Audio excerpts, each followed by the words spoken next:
ഇന്നത്തെ ഏറ്റവും പുതിയ സിനിമ വാർത്തകളിലേക്ക് ഇവർക്കും സ്വാഗതം. ലാലേട്ടന്റെ പുതിയൊരു സിനിമയുടെ റൂമർ കൂടി ഇതിനോടകം തന്നെ പുറത്തു വന്ന് കഴിഞ്ഞിരിക്കുകയാണ്. കഴിഞ്ഞ ദിവസം ലാലേട്ടനോടൊപ്പമുള്ള ആഷിഖ് ഉസ്മാൻ എന്ന മലയാളത്തിലെ സിനിമാ നിർമ്മാതാവിന്റെ ഒരു ചിത്രം പുറത്തു വന്നിരുന്നുവല്ലോ. ആ ചിത്രം പുറത്തു വന്നതിന് പിന്നാലെ തന്നെ ഈ കോംബോയിൽ ഒരു സിനിമയുടെ ഡിസ്കഷൻസ് നടക്കുന്നു എന്നൊരു റിപ്പോർട്ട് വന്നു കഴിഞ്ഞതാണ്.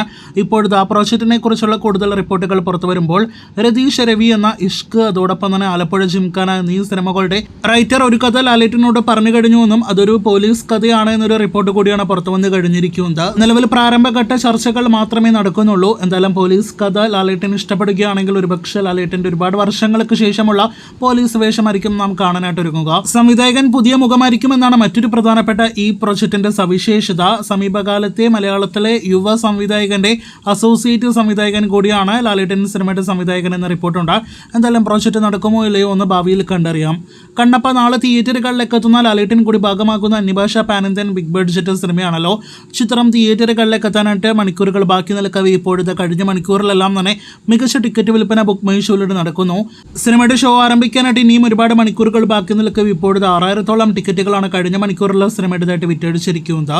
സിനിമയുടെ തിയേറ്റർ ഡ്യൂറേഷൻ 3 മണിക്കൂർ 3 മിനിറ്റാണ്. ആക്ഷൻ ഫാന്റസി ഡ്രാമ വിഭാഗത്തിൽപ്പെടുന്ന കണ്ണപ്പ എന്ന സിനിമയുടെ ആദ്യ ഷോ പ്രീമിയർ ഷോസ് ആയിട്ട് വിദേശ രാജ്യങ്ങളിലായിരിക്കും ഇന്ന് അർദ്ധരാത്രി 12 മണി മുതൽ ആരംഭിക്കുക. നാളെ അതിരാവിലൂടെ തന്നെ സിനിമയുടെ ഇന്ത്യയിലെ ആദ്യ പ്രദർശനം ആരംഭിക്കും. അതേസമയം നമ്മുടെ കേരളത്തിൽ രാവിലെ 10 മണിയോടെ മാത്രമേ കണ്ണപ്പ പ്രദർശനം ആരംഭിക്കുകയുള്ളൂ. അപ്പോൾ കേരളത്തിലേത് ഉൾപ്പെടെയുള്ള അഭിപ്രായങ്ങൾ വരാനായിട്ട് വൈകുമെന്നർത്ഥം. എന്തായാലും സിനിമയുടെ ആദ്യ പ്രതികരണങ്ങൾ അറിയാനായിട്ട് പ്രേക്ഷകർ കാത്തിരിക്കൂ.